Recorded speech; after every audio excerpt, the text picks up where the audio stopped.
Everybody, sorry I got late because of the rains, and thanks to all of you all for coming.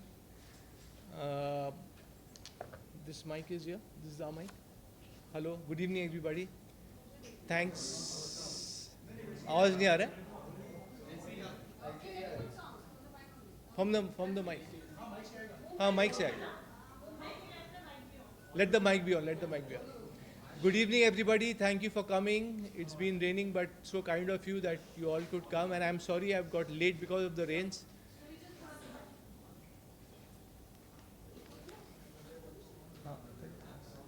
हाँ अभी on है. हाँ अभी on है. Thank you, thank you. Good evening, everybody. Thank you for coming. It's been a rainy day. I got late, so I'm very sorry. And I had to pick up Mr. Vanjara Saab, and he would also like to speak and address this meet. We are all gathered here today. I am here today to announce that I have severed all ties with my family, and I don't want anything to do with them. I don't have anything to do with them. They have been torturing me for years, and I was taking what was just coming to me. As you all know, everyone knows that a court battle was fought, which I won in the year 2008, 16th Feb, to be precise.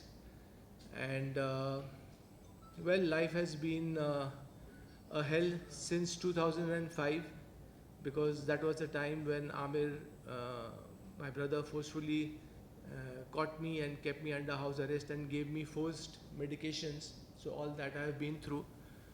Well, I will At Cozy Home. at Cozy Nursing Clinic. Yeah, he was caught.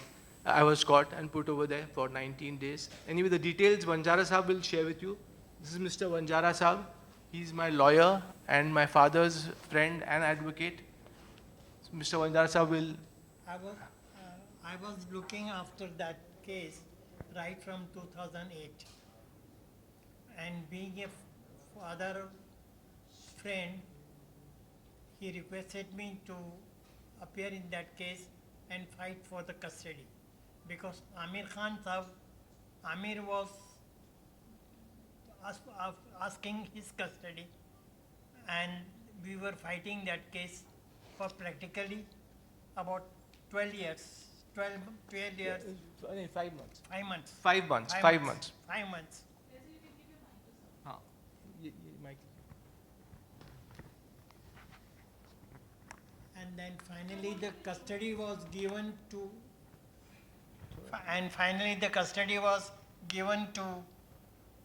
Tahir Hussain Saab, and then afterward court has allowed the custody to Tahir Hussain Saab, and then afterward he requested that you should go and take the certificate from the JJ hospital.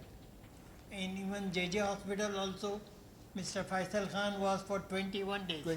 21 days. Around 20 Around days. 21 days.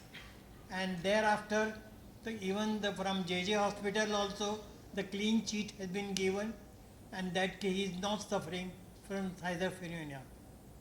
That is the only thing was there, and that was their case only, that he is mad, he is not keeping well, and that's why he has been locked up in Cozy Home for a long time. Cozy Nursing Home. Cozy Nursing Home. That was the But इससे पहले Dr. Harish Shetty. हाँ बंजारा साहब, इससे पहले जो हुआ था ना, जो मुझे आमिर ने फोर्सफुली मेडिकेशंस दिए 2005 में, और 2005 जब आपके आने से पहले भी. Yes. आप तो 2008 में अब्बाजान के साथ आए थे कोर्ट में, तो वो आपने लेकिन उससे पहले जो मेरे साथ हुआ था, मेरा जो फैमिली ने गलत मेडिकेशन दिया, मुझे टॉर्चर किया, कोजी नर्सिंग होम में बंद किया, डॉक्टर हरीश शेट्टी ने वहाँ मुझे एग्ज़ामिन किया, और उनका पहला लाइन था डॉक्टर हरीश शेट्टी का कि इसकी गुर्मी निकालनी है. Now गुर्मी is a Marathi slang, and that means कि doctor Harish Shetty wanted to remove my pride, remove my ego, and मुझे शौक हुआ कि कोई डॉक्टर ऐसा बोल सकता है. And from then on I knew कि ये मेरे साथ बहुत गलत होने वाला है. और मेरी बहन निखत हेगड़े, संतोष हेगड़े और मेरे अंकल इम्तियाज़, वो उस वक्त वहाँ डॉक्टर के सामने थे, लेकिन उन्होंने कुछ कहा नहीं डॉक्टर को कि आप ऐसे कैसे बात कर सकते हो। और फर्स्ट ऑफ ऑल आमिर ने भी आके मुझे गलत तरीके से पकड़ा और पुलिस के साथ आए थे आमिर 2005 में मेरे घर पे, जो उनका ही घर है असल में, बेला विस्टा में। और उन्होंने मुझे धमकी दी कि अगर तुम नहीं चलोगे साइकेट्रिस्ट के पास तो तुमको दूसरे रूम में डॉक्टर है, वो तुम्हें इंजेक्शन देगा, तुम्हें अनकॉन्शियस करेगा और तुमको ज़बरदस्ती लेके जाया जाएगा मेंटल इवैल्यूएशन कराने के लिए। तो मैं तो शॉक में भी था और मैंने आमिर को उस वक्त बोला कि ये सब करने की क्या ज़रूरत थी, अगर तुमको मेंटल इवैल्यूएशन करना ही था तो मुझे ऐसे ही बोल देते, मैं तो तैयार था। और मैं उस वक्त उनके साथ चला गया कोजी नर्सिंग होम में वहाँ, और उन्होंने मेरा फ़ोन भी ले लिया, मेरे अंकल इम्तियाज़ ने मेरा फ़ोन ले लिया और मैं बिल्कुल लाचार था, हेल्पलेस था और उनके मर्सी पे था, आमिर खान और फैमिली के। और फिर डॉक्टर ने जब ऐसी बात की तो मुझे मालूम पड़ गया कि मेरे साथ बहुत गलत होने वाला है और मुझे हर चीज़ सहनी पड़ेगी। लेकिन उस दिन भी मैंने उन लोगों को कहा था कि मैं एक चींटी हूँ। मेरे सिस्टर निखत और संतोष हेगड़े को मैंने कहा था कि मैं चींटी हूँ इस वक्त, लेकिन एक दिन आएगा जब चींटी भी हाथी को मार गिराएगी, और शायद वो दिन आज आ गया है। मैं सबके सामने ये कहना चाहूँगा कि मेरे साथ बहुत गलत हुआ और मैंने बहुत सहा उनकी और उनके टॉर्चर को सहा मैंने। बहुत ट्रॉमेटिक टाइम था मेरे लिए। तो ये 2005 में मुझे पहले कोजी नर्सिंग होम में बंद किया गया, ज़बरदस्ती दवाएं दी की गलत सलत, और फिर आमिर 19 दिन के बाद मुझे आमिर के घर पे कैद कर दिया गया, जहाँ रूम के बाहर बॉडीगार्ड्स रहते थे और मुझे ज़बरदस्ती दवाएं दी जाती थी। और जब मैंने कोजी नर्सिंग होम में भी कहा था कि मुझे दवाइयाँ की ज़रूरत नहीं है, तब भी मुझे फोर्सफुल मेडिकेशन दिया। एक ड्रग का नाम है सेरेनेस, जो उसका टेस्ट भी नहीं आता है और वो कलरलेस भी रहती है, वाटर के कलर की रहती है। तो वो बॉडीगार्ड सब लोग मुझे वो दवाई देते थे पानी में इंजेक्शन के थ्रू, बॉटल में डालते थे, और मुझे पानी और खाना तो खाना ही था ज़िंदा रहने के लिए। तो जब मुझे एहसास हुआ कि मैं 20-20 घंटे सो रहा हूँ, तो मैंने मेरी सिस्टर को बुला के कहा कि मुझे पता है कि तुम लोग मुझे दवाइयाँ दे रहे हो चुपचाप, तो मैं ये ओवरडोज हो सकता है and I can lose my life, मैं अपनी जान खो सकता हूँ। तब मैंने डॉक्टर से रिक्वेस्ट किया और निखत को रिक्वेस्ट किया कि मैं जो आप लोग दवा मुझे फोर्सफुली दे रहे हो, मैं उसको लेने के लिए तैयार हूँ, क्योंकि मैं नहीं चाहता था कि मुझे ओवरडोज हो जिससे मेरी जान को ख़तरा था। तो ये सब टॉर्चर हुआ। फिर आमिर के घर पे मुझे 1 साल बंद किया गया ज़बरदस्ती, और दवाएं तभी भी चालू थी। तो फिर मेरा वज़न भी बढ़ते जा रहा था, 103 किलो हो गया था मैं। और फिर 1 साल के बाद मैंने आमिर को कहा कि आप लोग ने कहा था कि 1 साल के लिए आप लोग ने कहा था कि आप लोग मुझे कैद करेंगे, तो अब 1 साल हो गया है, 2006 का वक्त था वो। और मैंने बोला कि मुझे फिर से जो आपका दूसरा घर है जहाँ मैं रहता था, जहाँ आप लोग ने मुझे फोर्सफुली पिकअप किया था बेला विस्टा में, वहाँ भेजा जाए।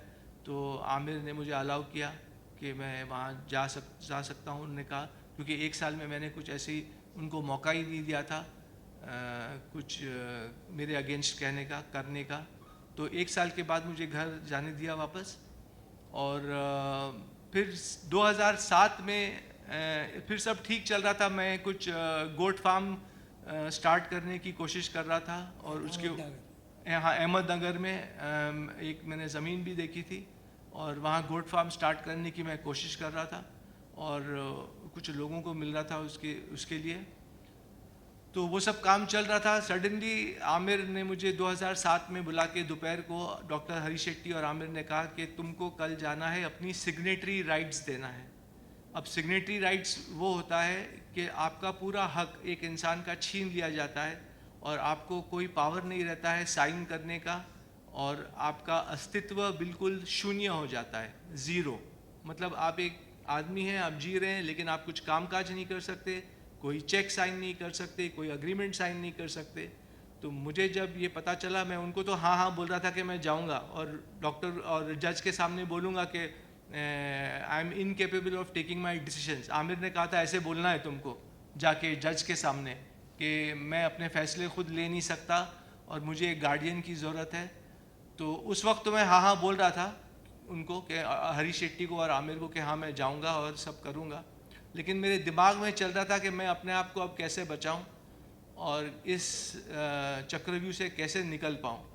और तब मैंने फ़ैसला किया घर जाकर कि मैं घर छोड़ दूंगा और मैं घर से निकल गया, क्योंकि अब मुझे पता चल गया था कि मेरी फैमिली को मुझे टेक ऑन करना पड़ेगा। मेरी फैमिली मेरे ख़िलाफ़ है और मुझे अपनी फैमिली के सामने लड़ना पड़ेगा, खड़ा होना पड़ेगा। और तब मैंने फ़ैसला लिया घर छोड़ने का और मैं अपने दोस्त एक इंस्पेक्टर हैं मिस्टर सन के, उनको मिला और उनसे मैंने राय ली कि मैं ऐसे ऐसे फंस चुका हूँ, मेरी फैमिली मुझ पर जुल्म कर रही है। उनको सारा मामला मैंने बताया तो मिस्टर सनके ने कहा कि आप जाइए और आप एक गवर्नमेंट हॉस्पिटल में अपने आप को इवैल्यूएशन कराइए। और सनके ने कहा आप तैयार हैं कराने के लिए?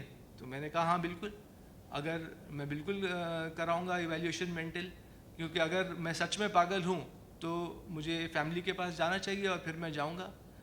तो मैंने KEM हॉस्पिटल में जाके बहुत मुश्किलों से मैंने टेस्ट दिया, क्योंकि जब आप जाते हैं, कोई इंसान जब जाता है गवर्नमेंट हॉस्पिटल में टेस्ट करने को, तो आपको वो बगैर एक फैमिली मेम्बर के टेस्ट भी नहीं करते। तो फिर मैं फंस गया फिर से, क्योंकि कोई सब फैमिली मेम्बर्स मेरे ख़िलाफ़ थे। तो फिर मैंने कैसे भी अब्बाजान को कांटेक्ट किया और अब्बाजान ने कहा कि मैं तुमको एक लेटर दे सकता हूँ कि तुम नॉर्मल हो और तुम्हारी जांच की जाए। तो वो लेटर के बेसिस पे मेरा टेस्ट हुआ KEM हॉस्पिटल में। ये 2007 की बात है, 2007 अक्टूबर। और